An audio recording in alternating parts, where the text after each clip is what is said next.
and welcome to Mental Health Hour with Dr. Tapo. I hope you've been having a great week so far.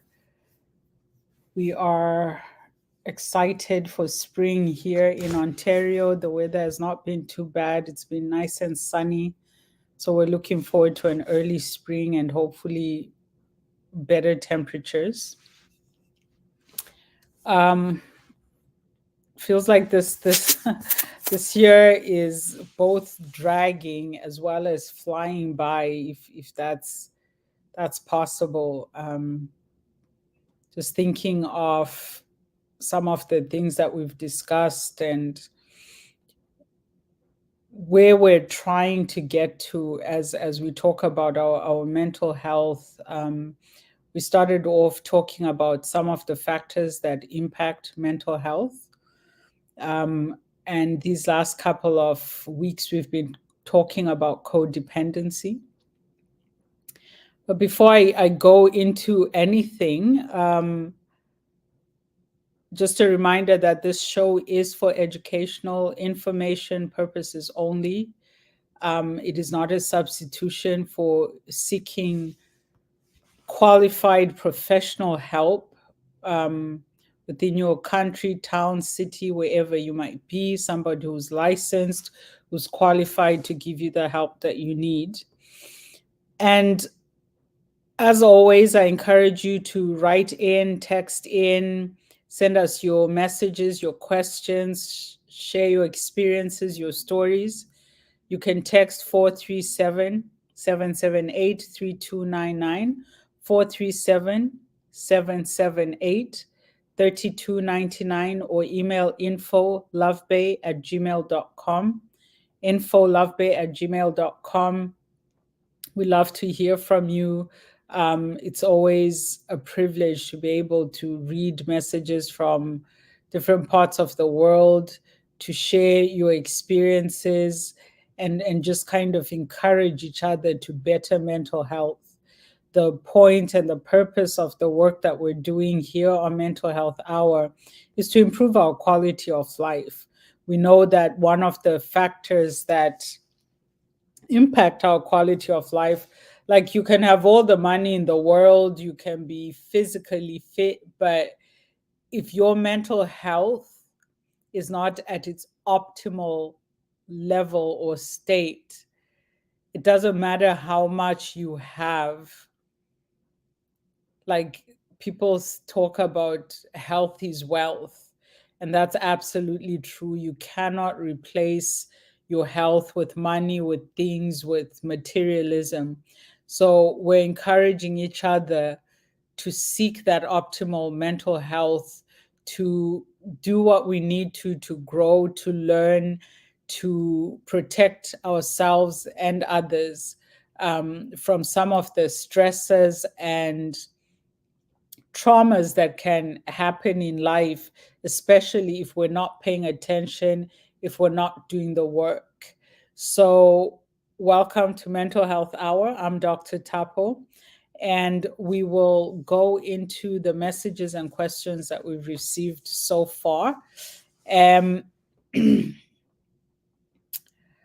We'll start with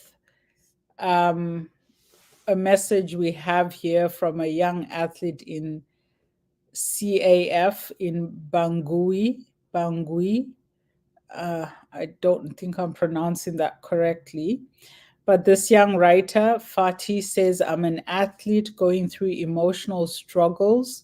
My coach and parents do not understand my struggles, and I am fearful to speak about it.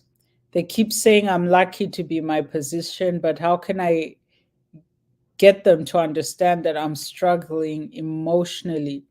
If I am not happy, I will fail. So this is a young athlete, has probably his physical health is good, but he's talking about his mental and emotional struggles, and he's fearful to speak about them. And as always, or as in many cases, the people around us think we're fine. They look at what they can see, which is a young person. I don't know if this is a young man or a young woman.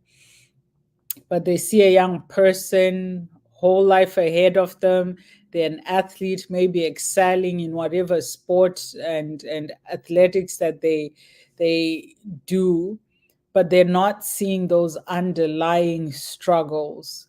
And really, in most cases, the only way people can know what we're going through is if we open up and share. And for this young person, they're fearful to speak about it, especially when everybody keeps telling you you're lucky, you're blessed, you're this and you're that. It can be difficult to speak up and share the truth and your experience and those inner struggles. uh, One way you can start to kind of prepare yourself to have some of those difficult conversations is journaling. I don't think we've talked a lot about journaling here on Mental Health Hour, but it is one way that you can start to put some of those struggles, those thoughts, those feelings down, start to communicate them. Not that you will give your journal to your coach or your parents or somebody else to read, but it helps you work through some of those things and prepares you to articulate those struggles with other people. So try journaling for a while, try writing down those struggles, writing down those feelings. And to be honest, I've had clients who journal, who will sometimes bring their journal to therapy and read certain portions of it. Not that I read it, but they'll read out certain things, because when you're journaling, when you're writing those thoughts and feelings, you don't have the pressure of somebody listening to you, somebody contradicting you, or somebody questioning you, or someone denying or invalidating. All of that doesn't happen when you're journaling, because it's just you and your journal. And so that's one way you can start to communicate some of those feelings, those difficulties, those struggles without that pressure. Start by journaling, putting it down, and then when you've worked yourself to a place where you might open up to other people, it's also a good place to start. um, Ask if you can read from your journal, ask if you can share portions of it. I wouldn't advise giving someone your entire journal to read if you've been journaling for a while, because you cannot control how people will take that information and what they might do with it. So you still want to protect yourself in some way, still want to maintain some boundaries of privacy, but you're learning to communicate and articulate, identify and label some of what you're going through. Sometimes we want to share what we're struggling with, but we don't even have the language sorted out yet. We haven't even figured out exactly what's going on for us. And so to communicate that to somebody else when you haven't figured it out for yourself can present other challenges. So try journaling, start with that journaling. And then you end by saying, if I'm not happy, I will fail. And we have talked about this idea of happiness. And what I've pointed out is a lot of people talk about wanting to be happy. But when you ask what does happy look like, what is happy, people haven't figured that out yet. And you cannot be something that you cannot identify, you can't figure out, you cannot obtain something that is fuzzy or blurry and abstract to you. So that's something else to journal about. What is happiness to you? What does it look like? What does it entail? What do you need to do to be happy? In the past, we've talked about sometimes happiness comes through sacrifice. So it's a matter of letting go of some fantasies and ideas that we have around certain things. So, for example, in marriage, what might happen is You think if my spouse is like this, we'll have a happier marriage. And because your spouse is not like that, you will never be happy. But if you give up that idea that it should be this way and only this way, what happens is you open yourself up to new experiences, new possibilities. So happiness is something that we need to figure out first, like what is it exactly, what does it look like, and then figure out the cost of happiness. Happiness is not free. I am yet to encounter someone who's happy and they never had to sacrifice or pay one way or the other. Like we talk about even money and how it can enhance this idea of happiness. So maybe you might think it would make you happy to live in Canada, but guess what? Canada has millions of people that are not happy. So is it about being in Canada, or is it about something else? So sometimes we have certain fantasies. We have immigrants coming into this country, and I'm sure when they get their visas, they're the most excited. The other day, I was watching this program, and it was a church program, and people were testifying about their visas and getting their immigration papers. And those same people ask them a year later, and they're in that country that they fantasized about and dreamed about. And same thing, some people, all you want is to get married, then you get married and you're like the most miserable groom or miserable bride ever, because we imagine what will make us happy. And a lot of times, the reality and the imagination are not the same. So be realistic. What will it cost? What do I need to give up? What do I need to learn? What do I need to grow? What do I need to open myself up to be happy? And these are some things you can work out as you journal. So not only to this young person in CAF, but other people around the world, if you're finding it difficult to figure out why do I feel this way, try the journaling and journal about those things, those inner struggles, put them down. And it might be difficult at first, especially if that's not something you're naturally inclined to. Sometimes I tell my clients that journaling isn't just taking a book and a pen. You can also do a lot of us have smartphones. You can record yourself just for 10 minutes, 15 minutes, whatever, sorting through those thoughts and emotions. You can record yourself on video, audio. There are different ways that you can journal.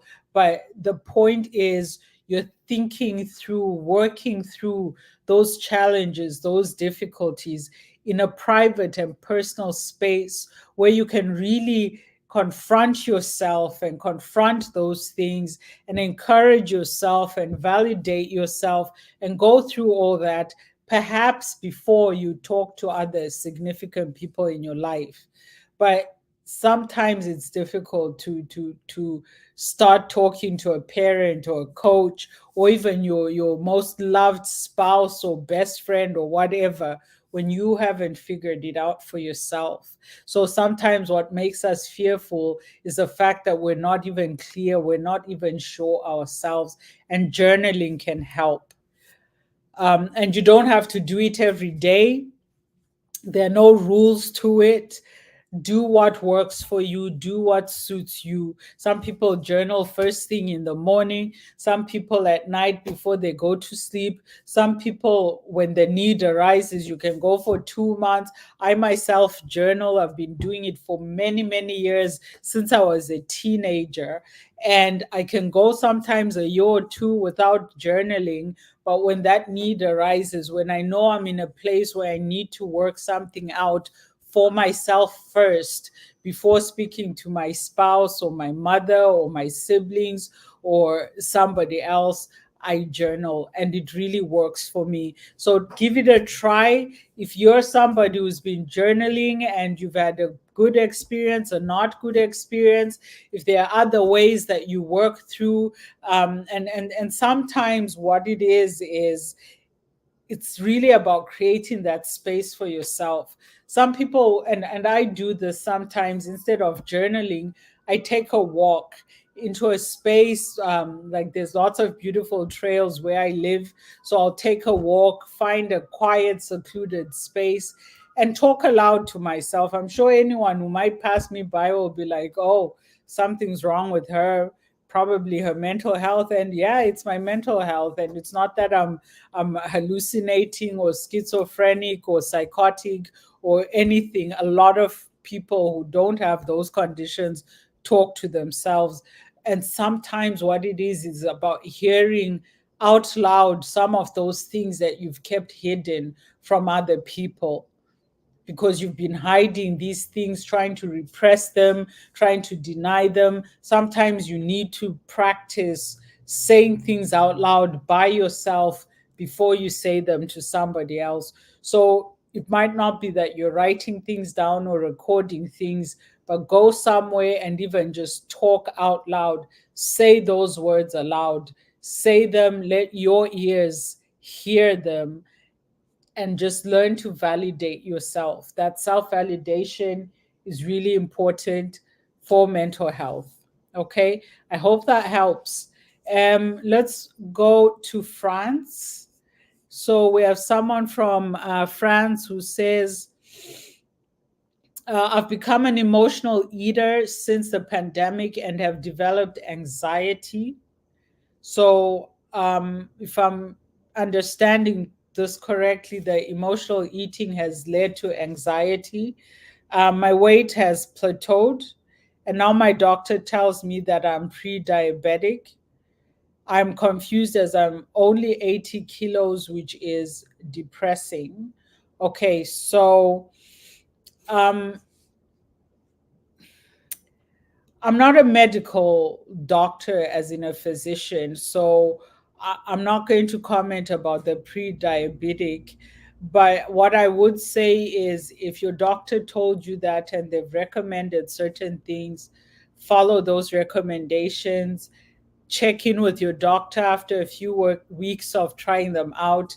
If it worked, if it didn't work, um, work with your doctor. I think it's important, and something that I have learned to do and learned for myself is to self advocate with medical practitioners.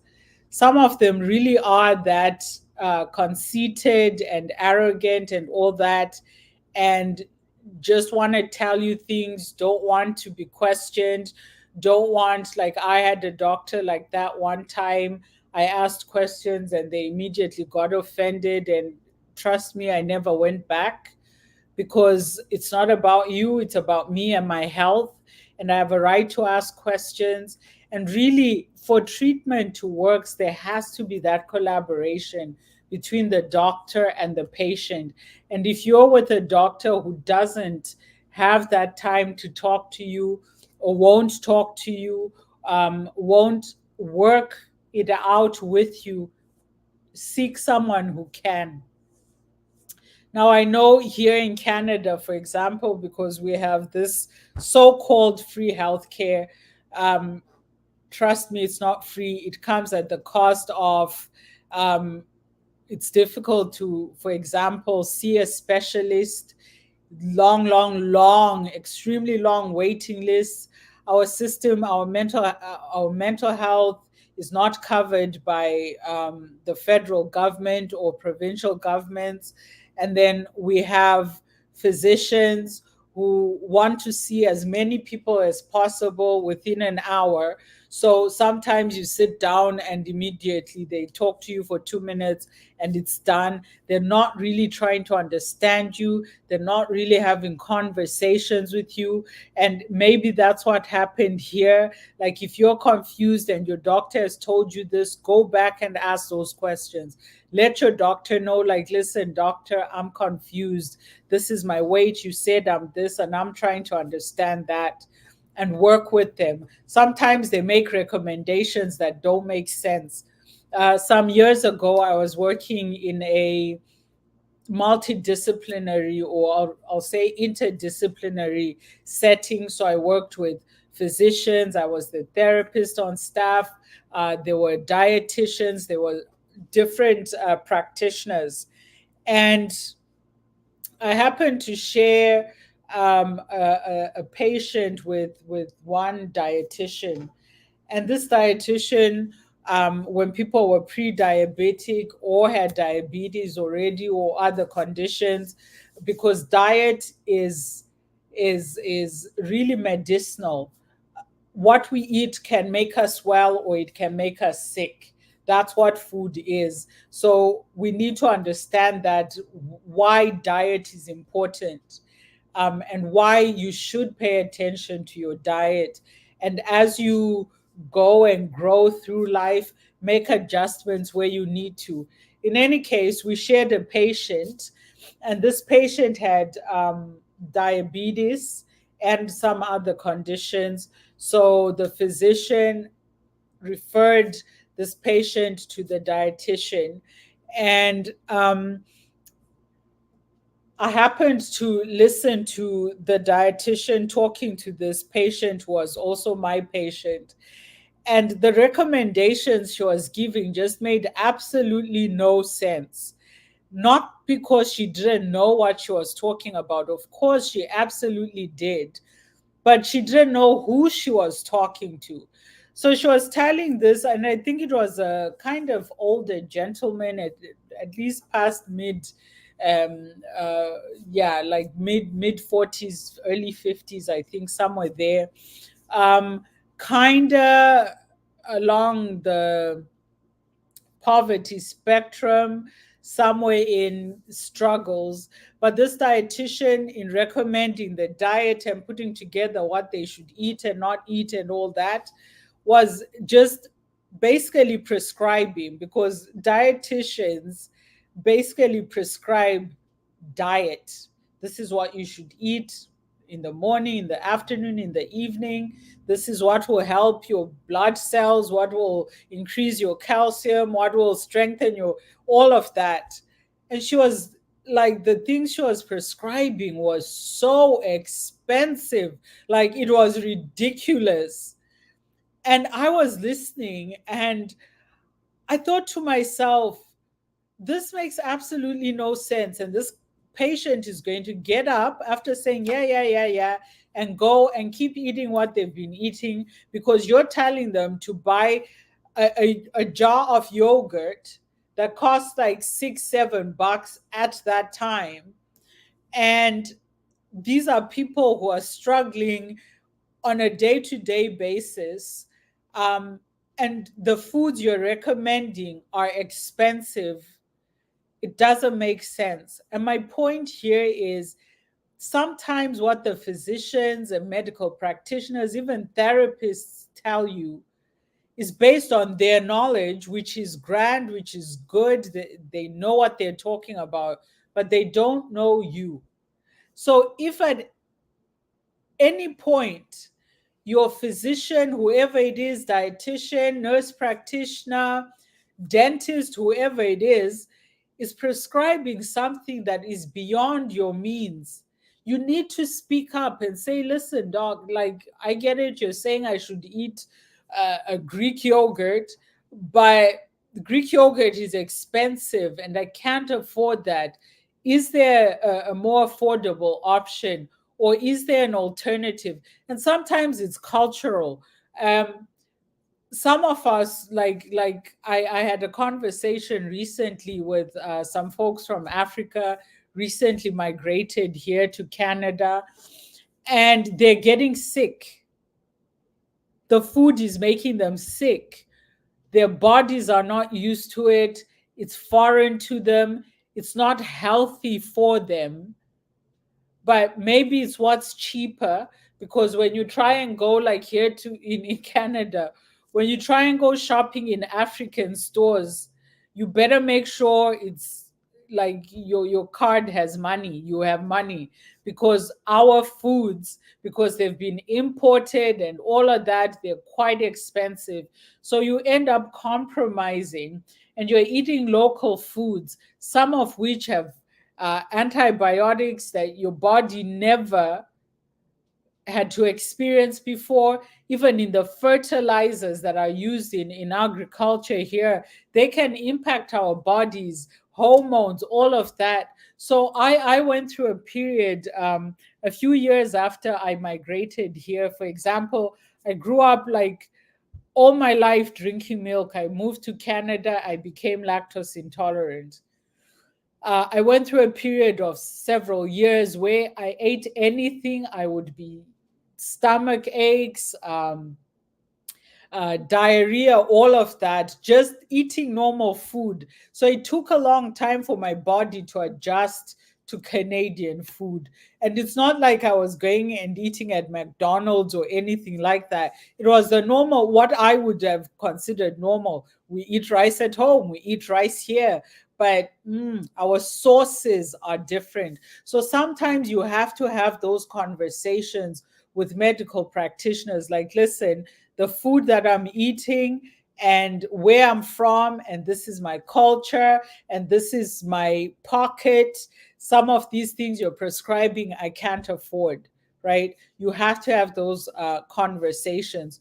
So, to our listener in France, if you didn't understand what the physician was saying, go back and ask those questions, work with the physician, so that this anxiety that you've developed doesn't continue to influence your health.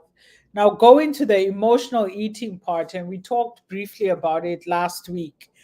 We all eat emotionally at some point: boredom, grief, anxiety, different reasons why people might be emotional eaters. And you need to figure that out for yourself. Like, what precipitated or what is causing what happened? Did you mentioned the pandemic.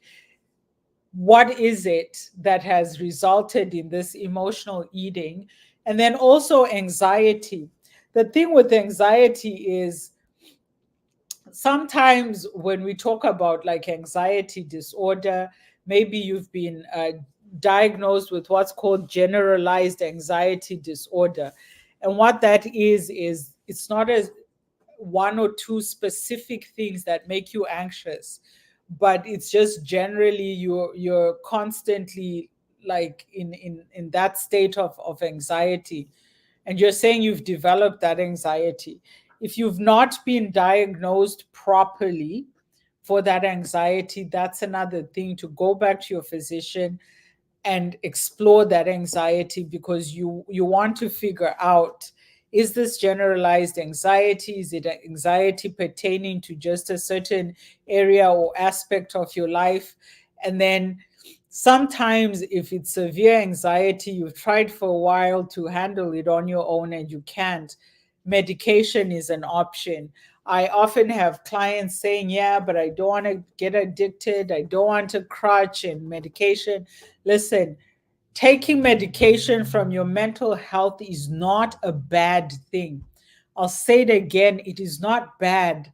Sometimes we let things get from bad to worse to absolutely crisis level because we just won't accept the help that we need. Sometimes we need to be on that medication, and it doesn't mean we'll be on it forever. I've had clients who were on the medication, they were coming to me for therapy, we worked on it, and after doing the work in therapy, they went back to their physician and they worked with the physician to slowly get off that medication. So, the longer, especially if you've been taking the medication for long, you don't just stop. It has to be gradual, it has to be monitored, because these are chemicals that have been influencing your physiological system, your central nervous system, your peripheral nervous system, your body, everything. So you don't just stop taking it, gradually, right? So I would say to our listener in France, work with your physician, figure out the anxiety, figure out the pre-diabetes, figure out the steps to take, the treatment you need, and how to make it work for you. Medicine and in a lot of spaces they're moving to that collaborative. They've realized that it's not enough to sit there with your patient and tell your patient, you're not healthy, you're doing this, you're doing that, now go home and do this, and here's your prescription. Most spaces are adjusting to a more collaborative approach. We work with the patient, because there's no point in setting up treatments that the patient can't follow through with, right? So I hope it goes well, but go back to your physician and have that conversation around the emotional eating, the anxiety. You mentioned that you're getting depressed as well, and the pre-diabetes. Go back, advocate for yourself, work with your physician. Okay. Um, and then let's go to Vancouver. So we have a listener here in Vancouver who just starts off with heartbreak, period. Heartbreak, full stop. And says this word is tough to cope with. And this listener says, my 7-month relationship abruptly ended on February 13th. I was dumped. I found out through social media that this is not the first time my ex broke up with his previous girlfriends on a day of significance. And I'm going to reach out, find his exes, and expose him. Okay, sounds like a lot of work. Okay, listen, I whatever rocks your boat is what I'll say. Like, it sounds like you're out for vengeance, which I'm not sure how much satisfaction that'll give to you. I don't think it will mend your broken heart. It just sounds like it's vindictive, it's vengeful, it's a lot of work, and it's unnecessary. In my opinion, somebody dumps you. Most times they've done you a favor, you just don't know it yet. 7-month relationship. Yes, 7 months is a significant time, but also in the scope of life, 7 months is not that long. I think what you need to do is move on, do whatever work it takes to move on. Forget this guy. It sounds like an immature thing.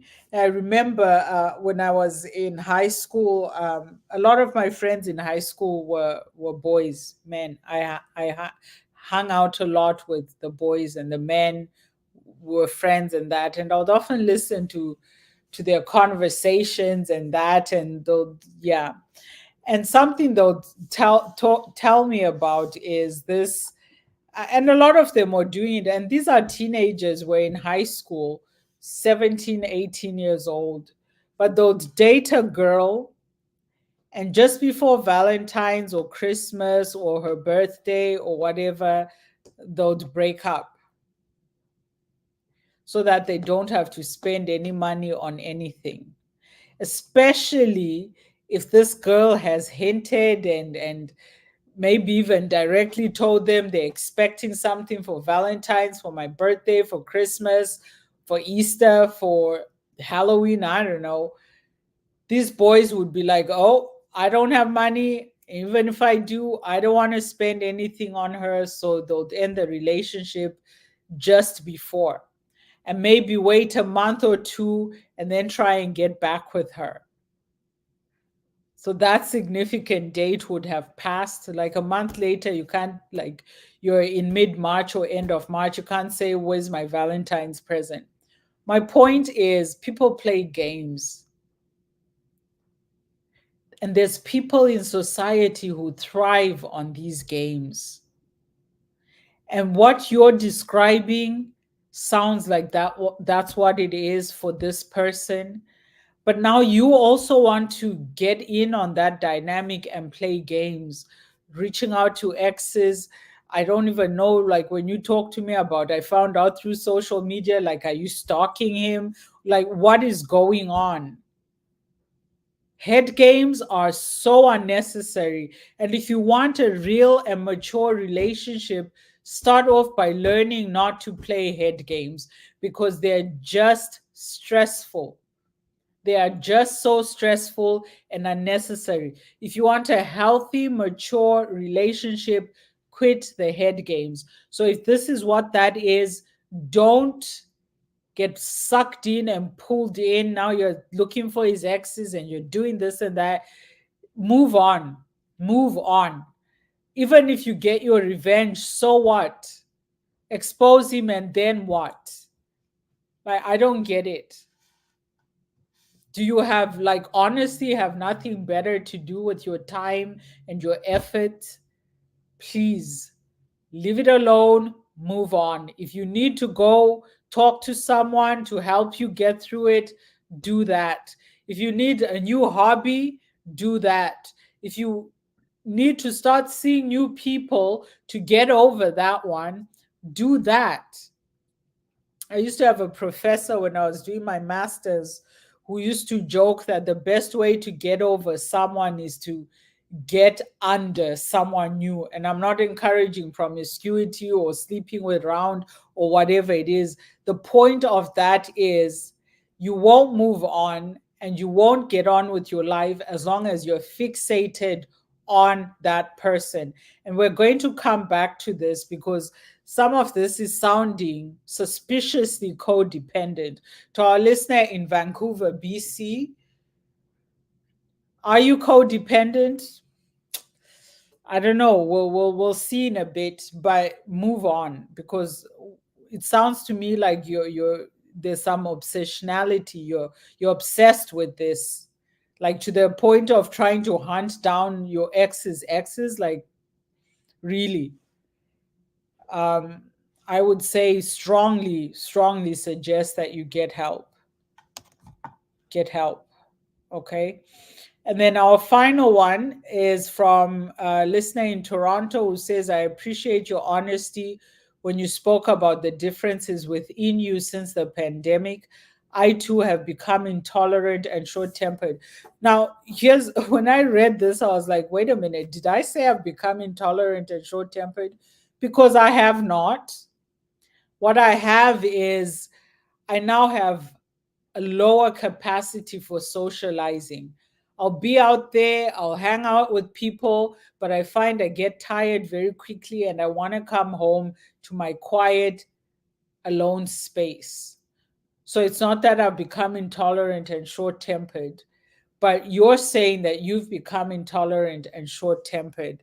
And what I'm suggesting you do is because sometimes our behavior presents a certain way because of underlying issues. So it might not be that you are an intolerant, short-tempered person, but it might be that maybe it's anxiety because sometimes anxiety can make us intolerant and short-tempered. It might be even stress as well.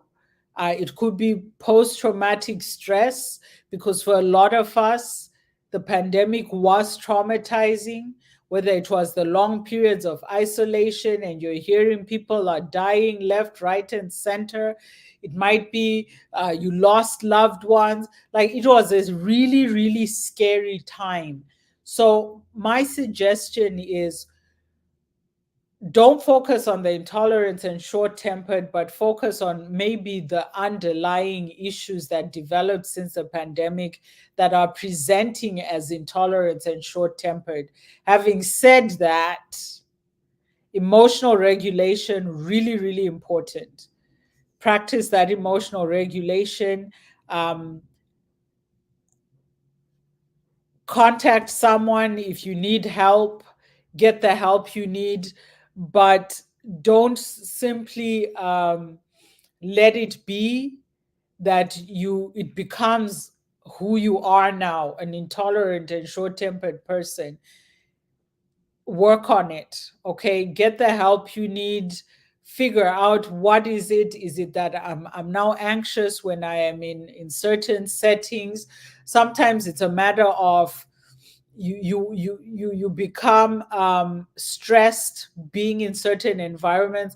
I know for me that's something else. When there's a lot of people, a lot going on, like at the gym, I cannot work out where there's lots and lots of people working out, and people are throwing their weights on the floor, and the sound of the treadmills, like it really really stresses me out, when I should actually be enjoying and de-stressing through exercise. When I go to a gym that has just so much, I get really really stressed out.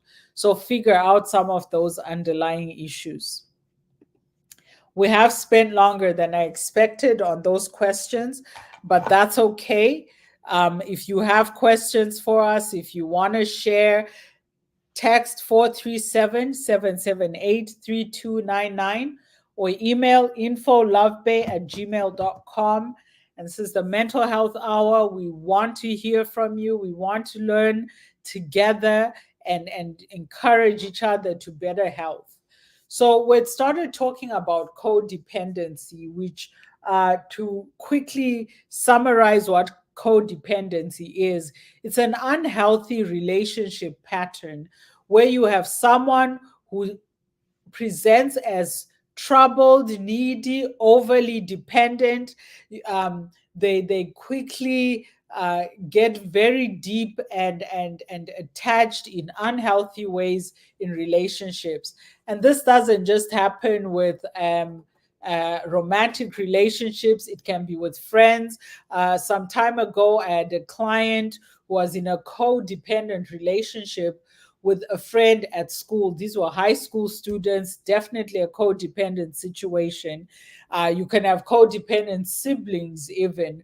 So, codependency is someone who has difficulty identifying as an individual, uh, and so they attach to other people, they seek validation, they adjust their identity. There's no autonomy, there's no independence, basically.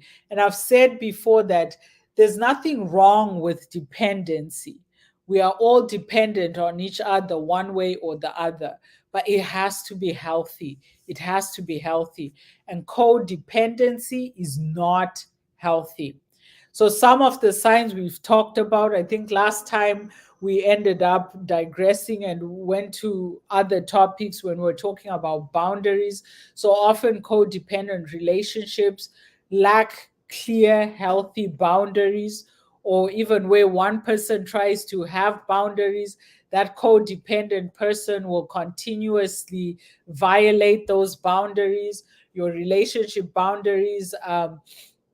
You also might find that codependent people are more vulnerable to risk, to manipulative people.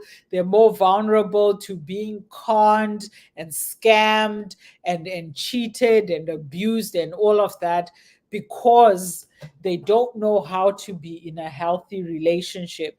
So even where there is abuse, they might blame themselves. They might excuse those abusive behaviors and take on the blame and feel that they deserve the abuse and all of that. Now, I'm not saying everyone who has been in an abusive relationship is codependent, but a lot of people who are codependent. Okay. Caretaking. So, caretaking is a good thing. There's nothing wrong with being a caretaker of your loved ones, your friends, your family, but there has to be boundaries and limits to it. The caretaking we talk about in codependency, it's detrimental, meaning I will continuously put other people's needs before mine, to the point that I'm harming myself. I am not encouraging selfishness, like I won't take care of you, I need to take care of myself. There's selfishness, but there's also selflessness to the extent of harming yourself.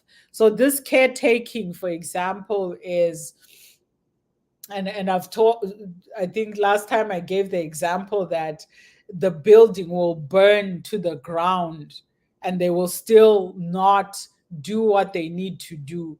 They will be injured, they will be harmed. And when they're with a manipulative person, that person will take everything and never ever give.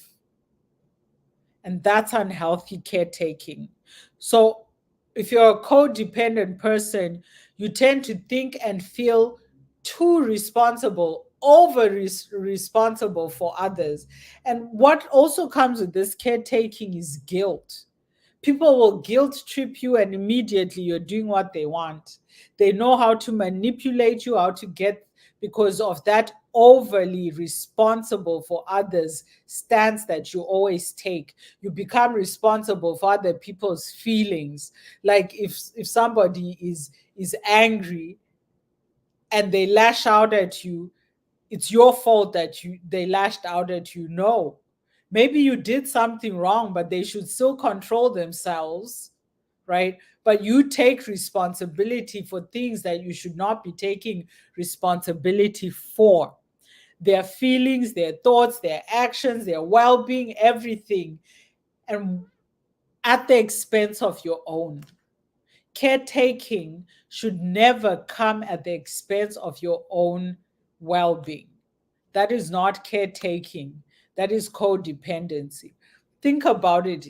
And I've talked about babies when they're born. Babies are essentially codependent when they are born. They can't do anything by themselves.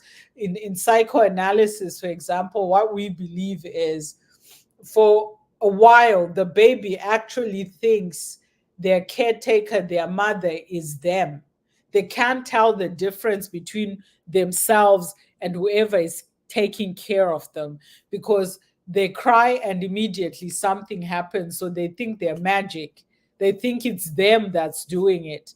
And that's okay because they're little babies. But as they grow, that has to change. So imagine your child is now 5 years old and they're still like a baby.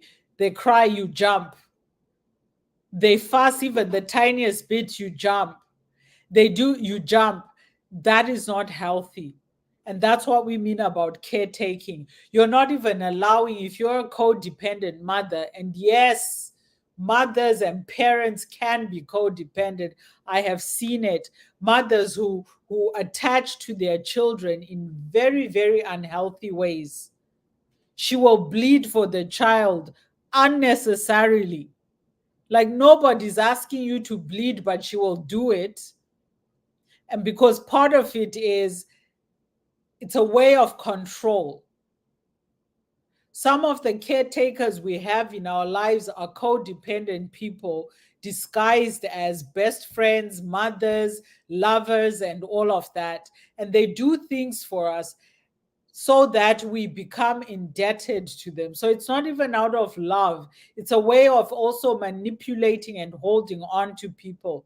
So with caretakers, there's that fear. If I don't do this for them, they will leave me, they will abandon me, they won't love me anymore. But there are also some codependent people who will think, if I don't do this for them, how can I keep them? So they do things to tie you to them. And we see this like even in dating.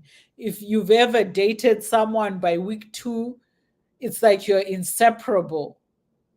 You've not known each other your whole lives. You've only known each other 2 weeks. And all of a sudden, you're joined at the hip. You're absolutely inseparable.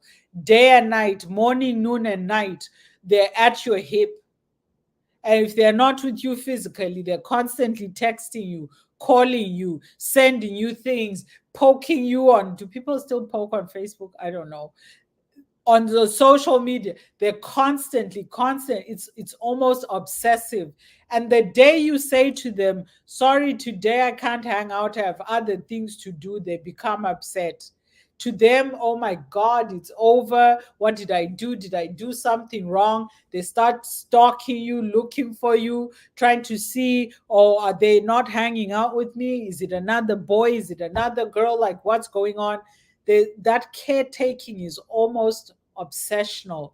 There's some obsession going on with that caretaking. So even you who is being taken care of, you start to see and feel that this isn't healthy.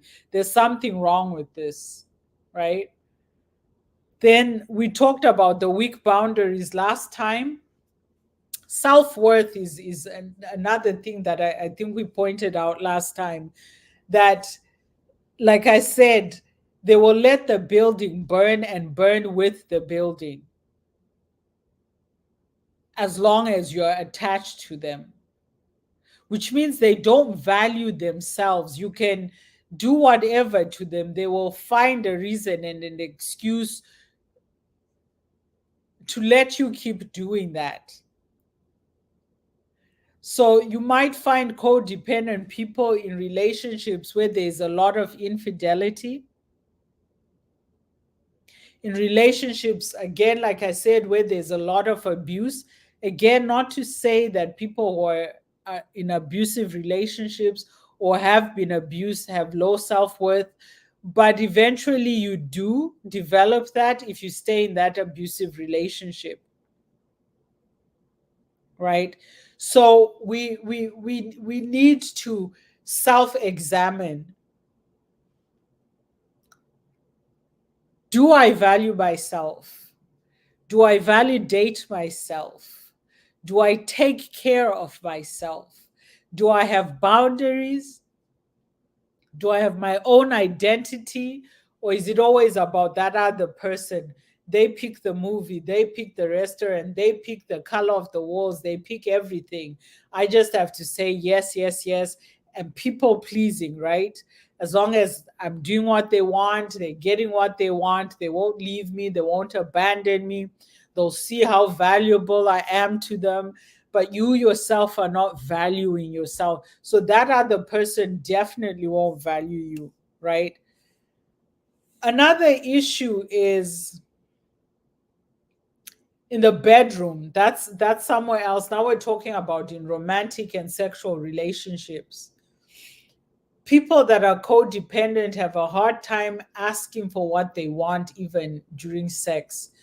So they're often unfulfilled as sexual partners, but they are also often feel used and abused in those situations. Why? Because they are not an equal partner in the sexual relationship. They tend to take the role of, I would even say, a sex toy. Nobody asks their sex toy, like, do you like this? Is this what you want? Is this okay? Are you comfortable? No one asks a sex toy for consent.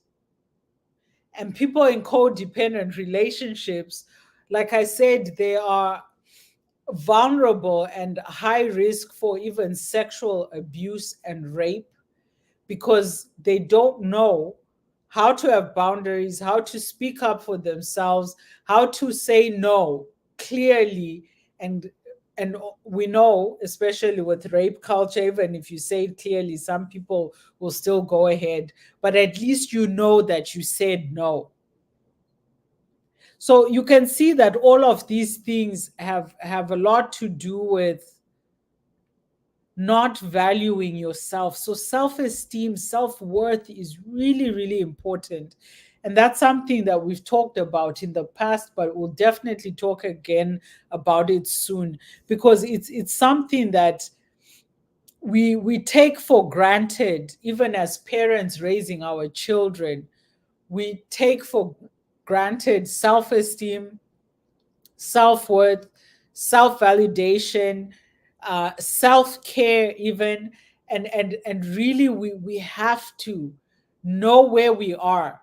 Like me myself, one thing I often do for myself is I evaluate my self esteem in relationships. It doesn't matter who. It could be my employer, my employee, it could be a colleague, it could be with my spouse, it could be with my siblings, my mother, my friends. I can't.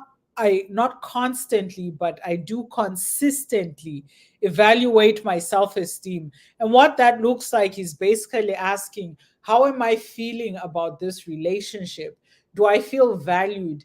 Is this person only looking for things when I have a problem? Do I feel comfortable sharing it with them, or do I feel alone? Like, there's certain questions I ask myself so that I can self correct where I need to.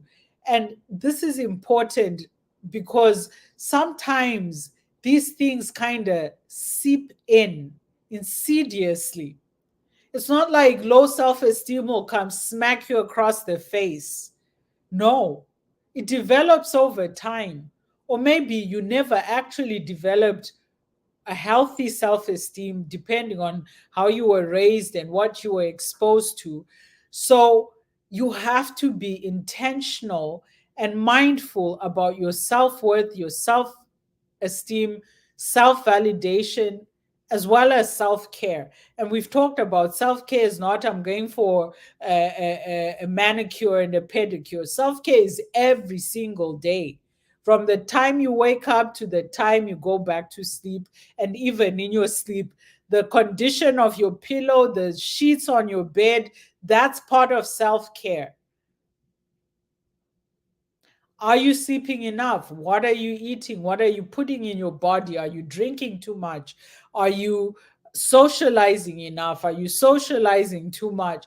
That's all part of self care. When we talk about self care, it's all the things we need to do for our well being.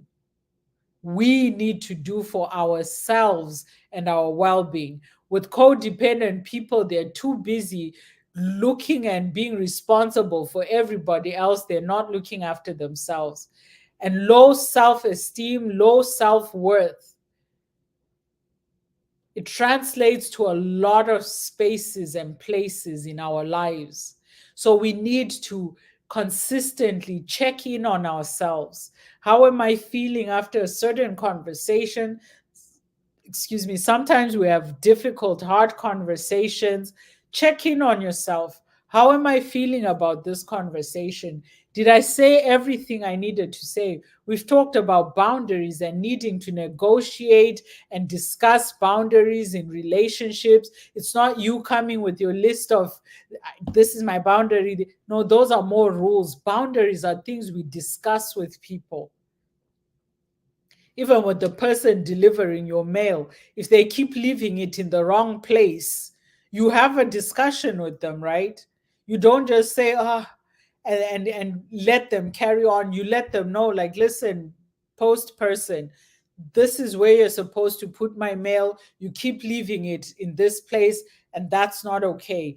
Kindly put my mail where it's supposed to be, right? That's a boundary. That's having a discussion. Ask the post person, like, how is it that you keep leaving? Because maybe they have a reasonable explanation. So sometimes before you even set into them and blame them and accuse them of carelessness and all, have a discussion. Like, why is it that you keep leaving my mail over there, but my mail is supposed to be here?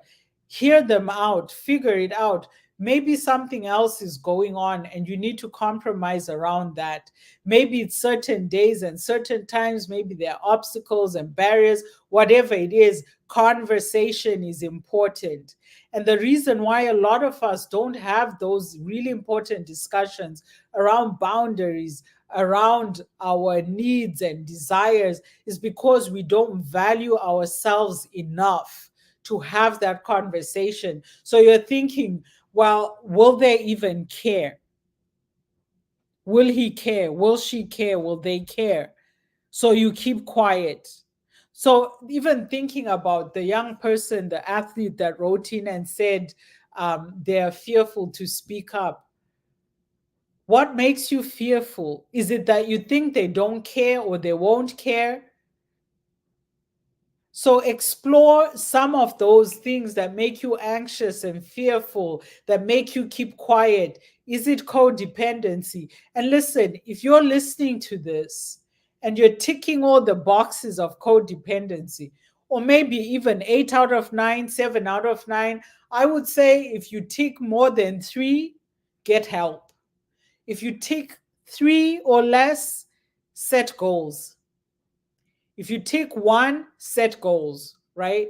But if you find you have caretaking issues, low self-worth, weak boundaries, problems in relationships with your sexuality, we'll be looking at lack of trust as well. You don't trust yourself, you don't trust your feelings, your decisions, and you don't trust other people. So you're constantly second guessing yourself. And when you constantly second guess yourself, how are other people supposed to be confident and trust what you say about yourself? So if that's another one and you tick that box, get help. That obsessional piece that I talked about, you obsess. You obsess about everything. The guy breaks up with you after 7 months. You're now hunting down his exes to create some elaborate, vengeful episode. Bells are ringing. Bells are ringing. Warning bells are ringing for me. When I read stuff like that, I'm thinking, like, listen, there might be some codependency here. Move on, right? So if you're ticking some of these boxes, get help or set goals. If it's 1 or 2, 3 at most, set some goals. You've identified it's a self-worth issue, but maybe with your sexuality, it's not an issue. Maybe you don't have anyone you're obsessively taking care of. Some of these things we can't identify them because, again, we're not examining ourselves in the context of our relationships. We have to learn to do that. We have to examine ourselves in the context of our relationships. Some of us are like, when we hang out with Bob, we are sports fans, we're all this, we're all that. Tomorrow we're hanging out with Larry, we're all about classical music and chill vibes. Then we're hanging out with David, we're something else. You're constantly, you don't even know yourself. And then the day Bob, Larry, and Dave hang out with you, they're all so confused because they're like, who the heck is this person? That's because you haven't even taken time to figure out who you are. So, with every relationship, you're like a chameleon, you're changing. And codependent people tend to do that. Be you. Be like young, these gens live talking about authenticity. That's what it is. If you hate sports and you fall in love with the biggest sports fan ever, you hate sports. Be you. Don't fake it and spend the next 7 months of your relationship acting like you like baseball, but you don't. And then that guy breaks up with you, you start dating someone else, all of a sudden you like rock music. Like, come on. This is about self worth, and you can't have self worth if you don't know yourself, and you can't figure out who you are if you're not even examining yourself in the relationships you're in. Some of us don't trust ourselves because we don't know ourselves enough to trust anything. You're gossiping about that person and then gossiping about that person, and then that person finds out and you flipped your story. You're lying, you're manipulating, you're doing this all in a bid to hold on to people. You're afraid, if I don't do this, if I don't gossip with them, if I don't lie, if I don't cheat, if I don't do what they won't want to be with me anymore. So we really need to examine ourselves in our relationships. Our time is up. Get in touch with us, 437-778-3299, or email info.lovepay@gmail.com. We will conclude hopefully next week on codependency, talk a little bit more about self-worth, self-esteem, self-validation, and how you can start to set some goals around that. Some of us are borderline codependent. And the only reason we're not fully codependent is because we're with people that are healthy, mentally healthy, and have boundaries and have done the work. So we're feeding off of some of that good stuff that they've done in their own lives, and they're helping us. And that's why I say, just because you're in a codependent relationship doesn't mean it has to end. It just means there's some work for you to do.